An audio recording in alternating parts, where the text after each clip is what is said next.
Hey guys, Jake Nelson here, and guess what?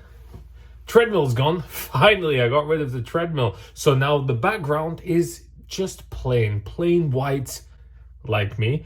Anyway, so to prove how easy Japanese is, you know what the treadmill is in Japanese? It's just running machine. Come to Japan, Japanese is easy. But actually today's video, what I did want to talk about is a lot of people have been messaging me recently on LinkedIn and stuff like that to say they want to come to Japan, but they don't know if they should. They don't know if the timing is right. And I've talked about this a few times in a couple of videos, but what I really want to start encouraging people to do is just come to Japan. If you really want to come to Japan, just come and then figure stuff out. Of course, this might be a little bit contradictory to previous videos where I've said kind of like, you should wait in your home country, work a little bit, save a little bit of money, and then come.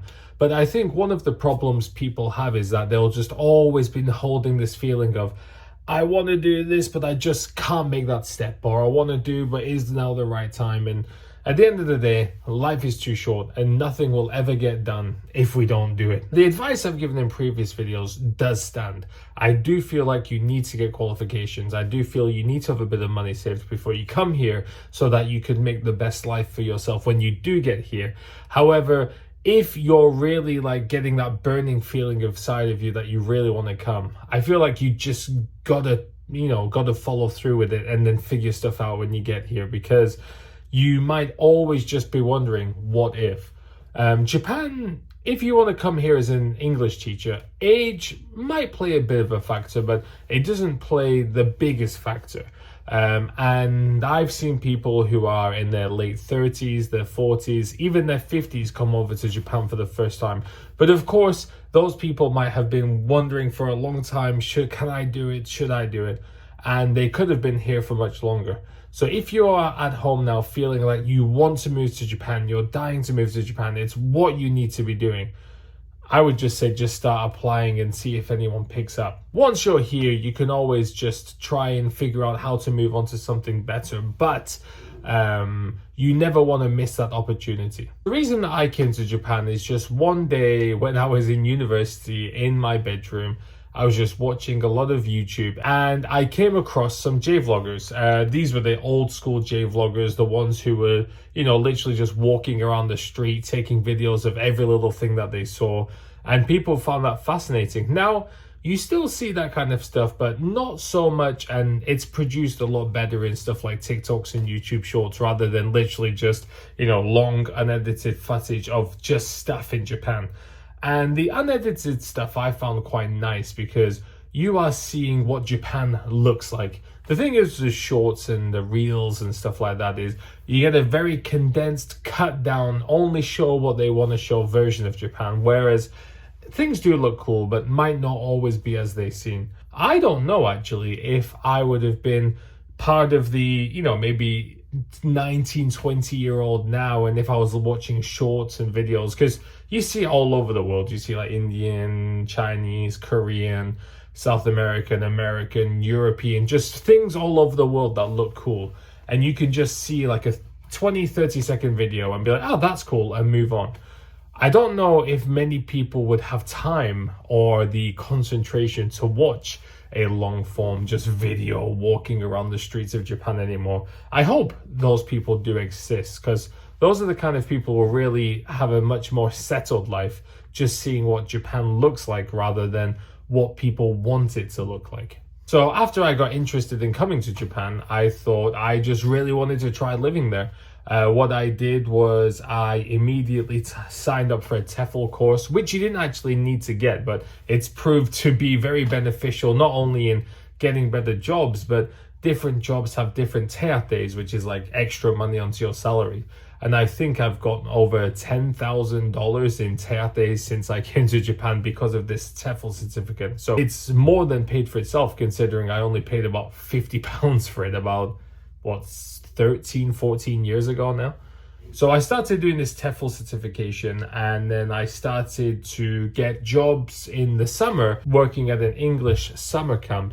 And then during the year, I would just tutor some international students in English as well. I wanted to get some experience so that when I came to Japan, I actually knew what I was doing. I didn't want to be the kind of person who just didn't care about teaching and was just forcing myself to be here. And luckily, I did really enjoy teaching. And actually, my mum and my brother are both teachers too, so it's kind of run in the family. So yeah, after I started getting work experience and teaching experience, I just started applying to a lot of different job interviews. I don't remember the company. I wish I would remember the company. I would have told you if I did. But the first ever job interview I had it was a man just on the other side of the camera. He was in a really busy looking office next to the busy road because you could just hear and see cars zooming past the whole time.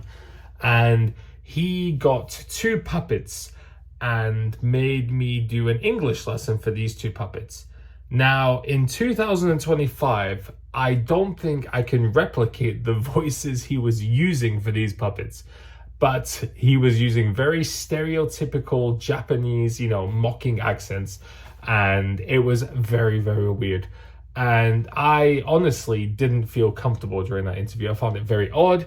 I don't know how it really assessed my teaching skills, since that was not teaching a person. I was teaching some puppets. And it was very, very daft. I hope those kind of things don't exist anymore. But I then found my job, which was Peppy Kids Club. Well, my job back then. And I had to go all the way to London, do an in-person interview, which actually made much more sense and was much more comfortable. It was nice that I could get a job in Japan, but actually interview in England. Luckily, I was working near England at the time, and my school was going on a trip to London, so I could go on the bus in my suit while all the other kids were there. And then I went to the interview and came back together. This is a funny story, but I almost actually didn't get to come to Japan because I had all of my teaching certifications. I had my university degree in the summer camp in England. And there was a big scandal in the camp where the people who work at the camp, there was like 2 18-year-olds who actually ended up stealing all of the teachers' stuff from the kitchen. And they threw away bags as evidence. And all of my certifications were in the bag. And luckily, once we reported it to the administration, they fished it out of the trash and I was able to get my stuff back. Which was very, very crazy. But life is crazy. Things happen. It's all about sticking through it and getting to the end. Things could have started differently. I could have learned more Japanese, but I'm glad that I just came here and I was able to make my life while I was here. I didn't set expectations too high, nor did I really set no expectations. And I ended up having a blast. I'm still having a blast. I'm loving life, as you know. And yeah, I hope you guys can make it here too. So I just wanted to talk a little bit about how I believe you should just take the step and come to Japan, and just share a little bit of story about how I did come to Japan. Thank you all for watching, guys, and I'll see you all next time.